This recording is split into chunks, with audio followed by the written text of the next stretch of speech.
Laisse-moi te présenter quelque chose qui pourrait doucement transformer ta façon de voir les choses.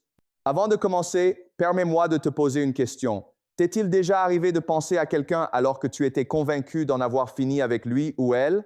Parfois, ces pensées apparaissent dans le calme de la nuit, quand tu es allongé dans ton lit. D'autres fois, elles surgissent lorsqu'une chanson familière se fait entendre ou qu'une odeur ravive une émotion inattendue. Souvent, ce n'est pas un grand tumulte, mais plutôt un léger murmure au fond de ta tête qui persiste. Peut-être te dis-tu que ce n'est qu'un brin de nostalgie, que ça n'a pas vraiment de sens. Tu essaies peut-être de l'enfouir sous des distractions, dans l'espoir de te réveiller un matin et de constater que cette personne a disparu de tes pensées. Pourtant, malgré tous tes efforts, elle reste présente. Comme si elle n'était même pas la véritable raison de ses pensées. Carl Jung pensait que rien dans l'inconscient n'était le fruit du hasard. Les pensées ne naissent pas de nulle part. Si quelqu'un revient sans cesse dans ton esprit, c'est peut-être parce que ton psychisme cherche à t'adresser un message. Cette personne n'est pas qu'un souvenir, elle est un symbole, représentant quelque chose de plus grand qu'elle-même. L'inconscient est un vaste paysage dans lequel tout ce que nous avons vécu est conservé. Nos blessures, nos joies, nos émotions non résolues. Certaines expériences sont rangées bien à leur place, tandis que d'autres refont surface encore et encore jusqu'à ce que nous les écoutions. Peut-être penses-tu qu'avec un peu de conclusion, ces pensées cesseraient, ou qu'avec suffisamment de distraction, tu finirais par être libre. Mais plus tu tentes de les faire taire, plus elles s'intensifient. Selon Jung, ce que nous tentons de repousser avec le plus d'insistance est précisément ce qui persiste. La vraie question n'est donc peut-être pas « Pourquoi est-ce que je pense encore à cette personne ?» mais plutôt « Quelle partie de moi-même est-elle en train de refléter ?» Car il arrive souvent que les personnes qui occupent le plus notre esprit soient en réalité des miroirs. Elles nous montrent ce que nous n'avons pas encore regardé en nous. Et si la raison pour laquelle tu ne cesses de penser à cette personne n'avait rien à voir avec elle? Et s'il s'agissait plutôt d'un reflet, d'un écho de quelque chose en toi que ton esprit tente de comprendre? Carl Jung estimait que nous ne voyons pas les autres tels qu'ils sont réellement, mais à travers le prisme de nos propres expériences, de nos blessures et de nos désirs inavoués. En d'autres termes, nous projetons des parts de nous-mêmes sur eux, souvent sans nous en rendre compte. La projection est l'une des forces psychologiques les plus puissantes dans nos relations. Elle survient lorsque nous attribuons à autrui un aspect enfoui en nous, une insécurité, un besoin non comblé ou un trait que nous réprimons. Nous pensons être obsédés par une personne, alors qu'en réalité, nous sommes fascinés par ce qu'elle représente.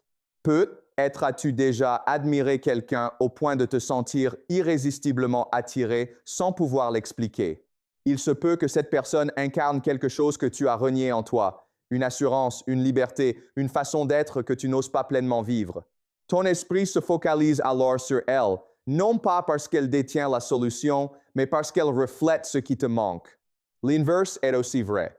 Nous projetons également nos ombres, les parts de nous-mêmes que nous préférions ne pas voir, les blessures que nous refusons d'admettre.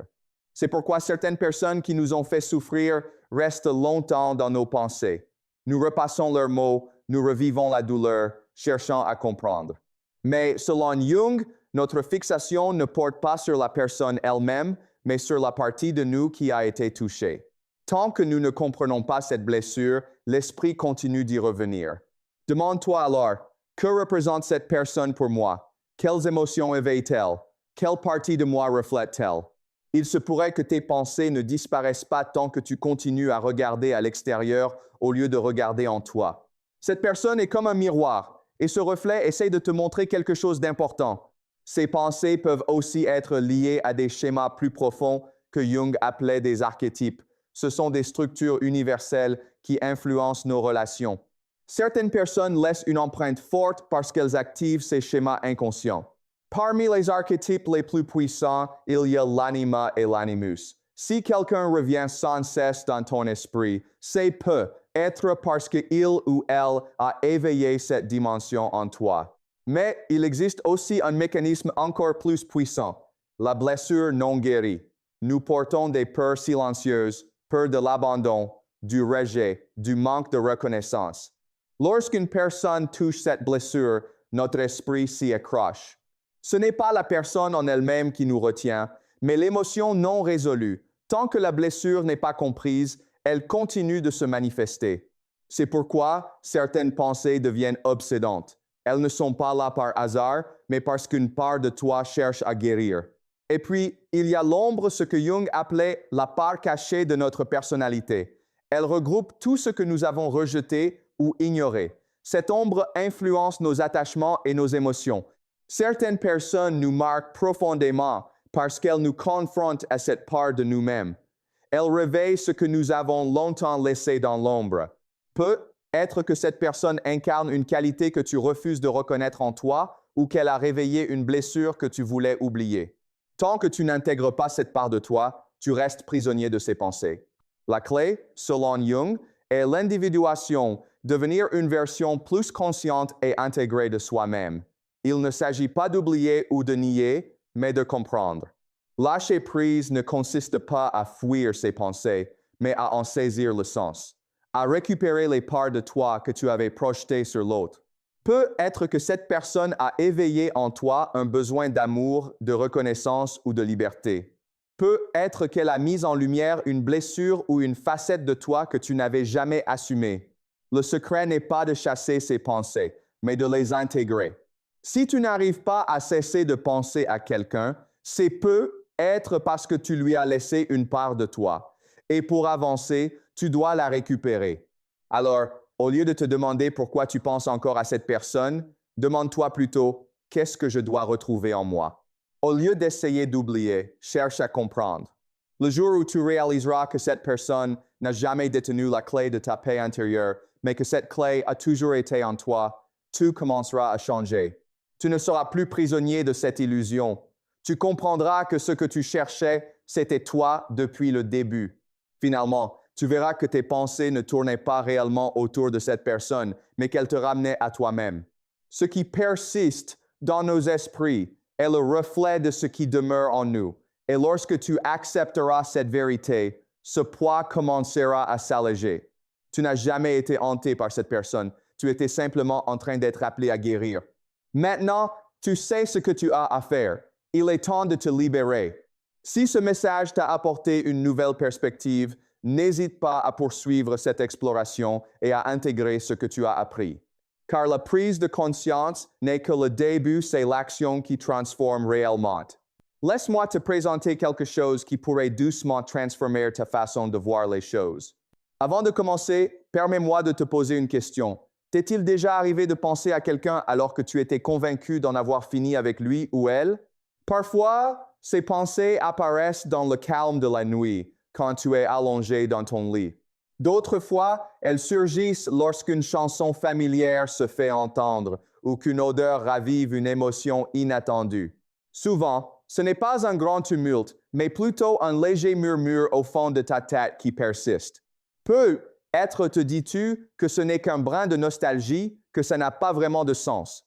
Tu essaies peut-être de l'enfouir sous des distractions, dans l'espoir de te réveiller un matin et de constater que cette personne a disparu de tes pensées. Pourtant, malgré tous tes efforts, elle reste présente. Comme si elle n'était même pas la véritable raison de ses pensées. Carl Jung pensait que rien dans l'inconscient n'était le fruit du hasard. Les pensées ne naissent pas de nulle part. Si quelqu'un revient sans cesse dans ton esprit, c'est peut-être parce que ton psychisme cherche à t'adresser un message. Cette personne n'est pas qu'un souvenir, elle est un symbole, représentant quelque chose de plus grand qu'elle-même. L'inconscient est un vaste paysage dans lequel tout ce que nous avons vécu est conservé. Nos blessures, nos joies, nos émotions non résolues. Certaines expériences sont rangées bien à leur place, tandis que d'autres refont surface encore et encore jusqu'à ce que nous les écoutions. Peut-être penses-tu qu'avec un peu de conclusion, ces pensées cesseraient, ou qu'avec suffisamment de distraction, tu finirais par être libre. Mais plus tu tentes de les faire taire, plus elles s'intensifient. Selon Jung, ce que nous tentons de repousser avec le plus d'insistance est précisément ce qui persiste. La vraie question n'est donc peu, être pas, pourquoi est-ce que je pense encore à cette personne? Mais plutôt, quelle partie de moi-même est-elle en train de refléter? Car il arrive souvent que les personnes qui occupent le plus notre esprit soient en réalité des miroirs. Elles nous montrent ce que nous n'avons pas encore regardé en nous. Et si la raison pour laquelle tu ne cesses de penser à cette personne n'avait rien à voir avec elle? Et s'il s'agissait plutôt d'un reflet, d'un écho de quelque chose en toi que ton esprit tente de comprendre? Carl Jung estimait que nous ne voyons pas les autres tels qu'ils sont réellement, mais à travers le prisme de nos propres expériences, de nos blessures et de nos désirs inavoués. En d'autres termes, nous projetons des parts de nous-mêmes sur eux, souvent sans nous en rendre compte. La projection est l'une des forces psychologiques les plus puissantes dans nos relations. Elle survient lorsque nous attribuons à autrui un aspect enfoui en nous, une insécurité, un besoin non comblé ou un trait que nous réprimons. Nous pensons être obsédés par une personne, alors qu'en réalité, nous sommes fascinés par ce qu'elle représente. Peut-être as-tu déjà admiré quelqu'un au point de te sentir irrésistiblement attiré sans pouvoir l'expliquer. Il se peut que cette personne incarne quelque chose que tu as renié en toi, une assurance, une liberté, une façon d'être que tu n'oses pas pleinement vivre. Ton esprit se focalise alors sur elle, non pas parce qu'elle détient la solution, mais parce qu'elle reflète ce qui te manque. L'inverse est aussi vrai.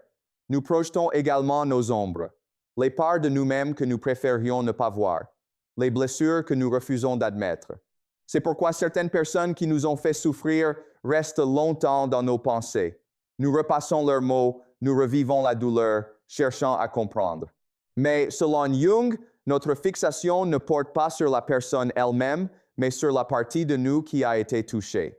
Tant que nous ne comprenons pas cette blessure, l'esprit continue d'y revenir.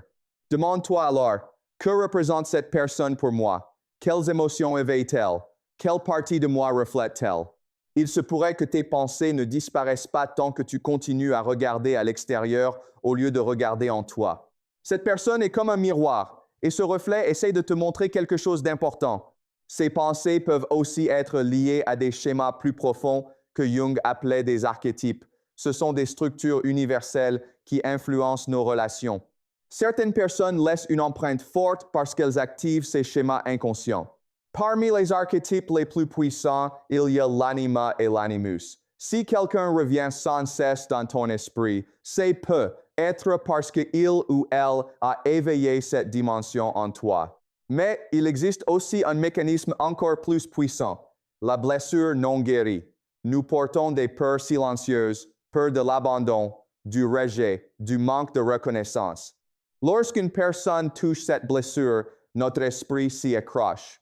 Ce n'est pas la personne en elle-même qui nous retient, mais l'émotion non résolue. Tant que la blessure n'est pas comprise, elle continue de se manifester. C'est pourquoi certaines pensées deviennent obsédantes. Elles ne sont pas là par hasard, mais parce qu'une part de toi cherche à guérir.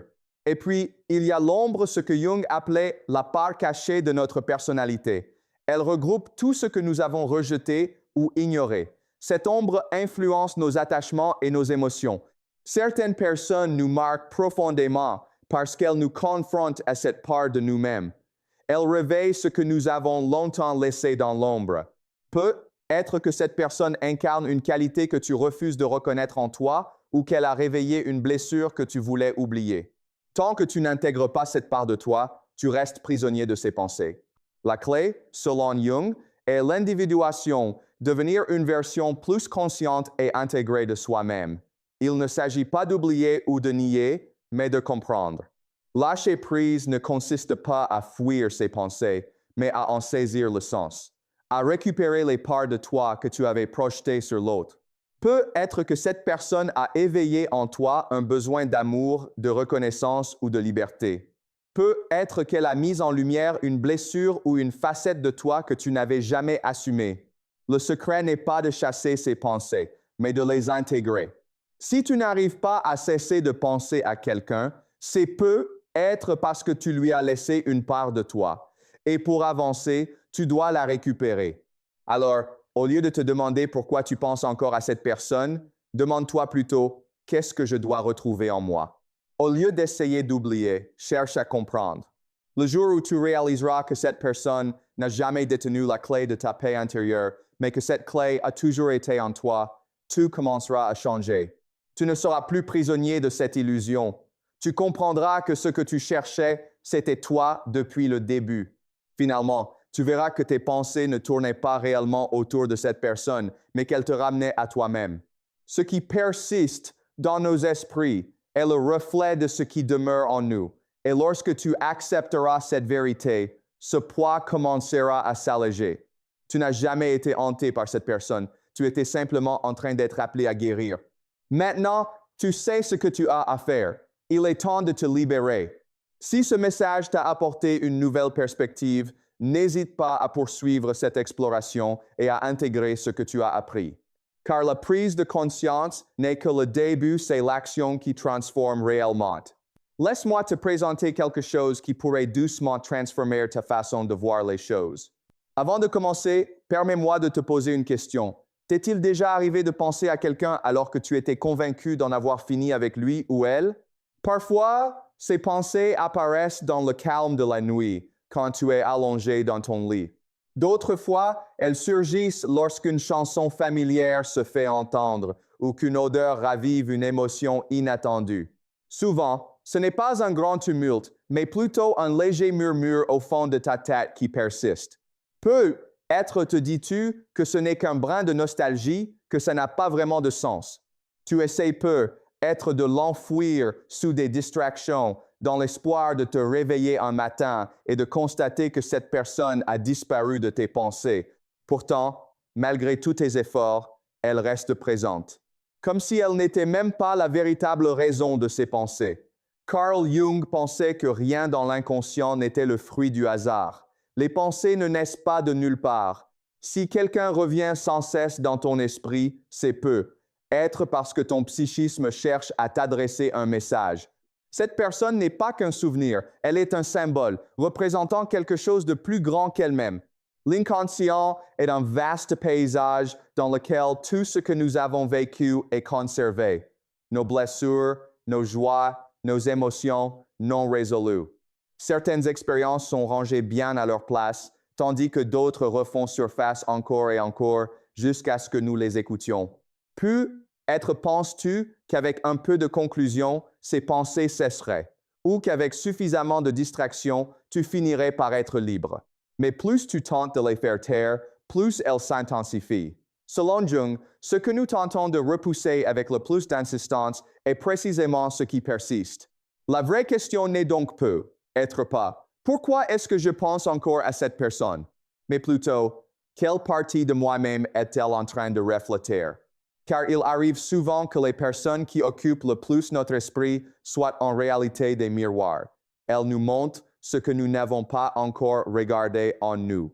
Et si la raison pour laquelle tu ne cesses de penser à cette personne n'avait rien à voir avec elle? Et s'il s'agissait plutôt d'un reflet, d'un écho de quelque chose en toi que ton esprit tente de comprendre? Carl Jung estimait que nous ne voyons pas les autres tels qu'ils sont réellement, mais à travers le prisme de nos propres expériences, de nos blessures et de nos désirs inavoués. En d'autres termes, nous projetons des parts de nous-mêmes sur eux, souvent sans nous en rendre compte. La projection est l'une des forces psychologiques les plus puissantes dans nos relations. Elle survient lorsque nous attribuons à autrui un aspect enfoui en nous, une insécurité, un besoin non comblé ou un trait que nous réprimons. Nous pensons être obsédés par une personne, alors qu'en réalité, nous sommes fascinés par ce qu'elle représente. Peut-être as-tu déjà admiré quelqu'un au point de te sentir irrésistiblement attiré sans pouvoir l'expliquer. Il se peut que cette personne incarne quelque chose que tu as renié en toi, une assurance, une liberté, une façon d'être que tu n'oses pas pleinement vivre. Ton esprit se focalise alors sur elle, non pas parce qu'elle détient la solution, mais parce qu'elle reflète ce qui te manque. L'inverse est aussi vrai. Nous projetons également nos ombres, les parts de nous-mêmes que nous préférions ne pas voir, les blessures que nous refusons d'admettre. C'est pourquoi certaines personnes qui nous ont fait souffrir restent longtemps dans nos pensées. Nous repassons leurs mots, nous revivons la douleur, cherchant à comprendre. Mais selon Jung, notre fixation ne porte pas sur la personne elle-même, mais sur la partie de nous qui a été touchée. Tant que nous ne comprenons pas cette blessure, l'esprit continue d'y revenir. Demande-toi alors, que représente cette personne pour moi? Quelles émotions éveille-t-elle? Quelle partie de moi reflète-t-elle? Il se pourrait que tes pensées ne disparaissent pas tant que tu continues à regarder à l'extérieur au lieu de regarder en toi. Cette personne est comme un miroir, et ce reflet essaie de te montrer quelque chose d'important. Ces pensées peuvent aussi être liées à des schémas plus profonds que Jung appelait des archétypes. Ce sont des structures universelles qui influencent nos relations. Certaines personnes laissent une empreinte forte parce qu'elles activent ces schémas inconscients. Parmi les archétypes les plus puissants, il y a l'anima et l'animus. Si quelqu'un revient sans cesse dans ton esprit, c'est peut-être parce qu'il ou elle a éveillé cette dimension en toi. Mais il existe aussi un mécanisme encore plus puissant, la blessure non guérie. Nous portons des peurs silencieuses, peur de l'abandon, du rejet, du manque de reconnaissance. Lorsqu'une personne touche cette blessure, notre esprit s'y accroche. Ce n'est pas la personne en elle-même qui nous retient, mais l'émotion non résolue. Tant que la blessure n'est pas comprise, elle continue de se manifester. C'est pourquoi certaines pensées deviennent obsédantes. Elles ne sont pas là par hasard, mais parce qu'une part de toi cherche à guérir. Et puis, il y a l'ombre, ce que Jung appelait la part cachée de notre personnalité. Elle regroupe tout ce que nous avons rejeté ou ignoré. Cette ombre influence nos attachements et nos émotions. Certaines personnes nous marquent profondément parce qu'elles nous confrontent à cette part de nous-mêmes. Elles réveillent ce que nous avons longtemps laissé dans l'ombre. Peut-être que cette personne incarne une qualité que tu refuses de reconnaître en toi ou qu'elle a réveillé une blessure que tu voulais oublier. Tant que tu n'intègres pas cette part de toi, tu restes prisonnier de ces pensées. La clé, selon Jung, est l'individuation, devenir une version plus consciente et intégrée de soi-même.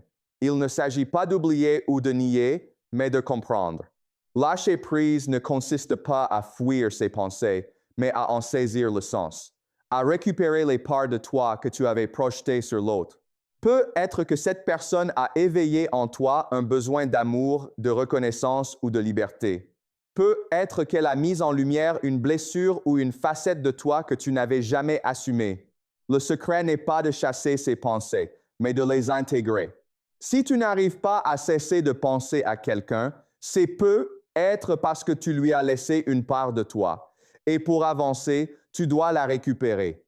Alors, au lieu de te demander pourquoi tu penses encore à cette personne, demande-toi plutôt « Qu'est-ce que je dois retrouver en moi ?» Au lieu d'essayer d'oublier, cherche à comprendre. Le jour où tu réaliseras que cette personne n'a jamais détenu la clé de ta paix intérieure, mais que cette clé a toujours été en toi, tout commencera à changer. Tu ne seras plus prisonnier de cette illusion. Tu comprendras que ce que tu cherchais, c'était toi depuis le début. Finalement, tu verras que tes pensées ne tournaient pas réellement autour de cette personne, mais qu'elles te ramenaient à toi-même. Ce qui persiste dans nos esprits est le reflet de ce qui demeure en nous. Et lorsque tu accepteras cette vérité, ce poids commencera à s'alléger. Tu n'as jamais été hanté par cette personne. Tu étais simplement en train d'être appelé à guérir. Maintenant, tu sais ce que tu as à faire. Il est temps de te libérer. Si ce message t'a apporté une nouvelle perspective, n'hésite pas à poursuivre cette exploration et à intégrer ce que tu as appris. Car la prise de conscience n'est que le début, c'est l'action qui transforme réellement.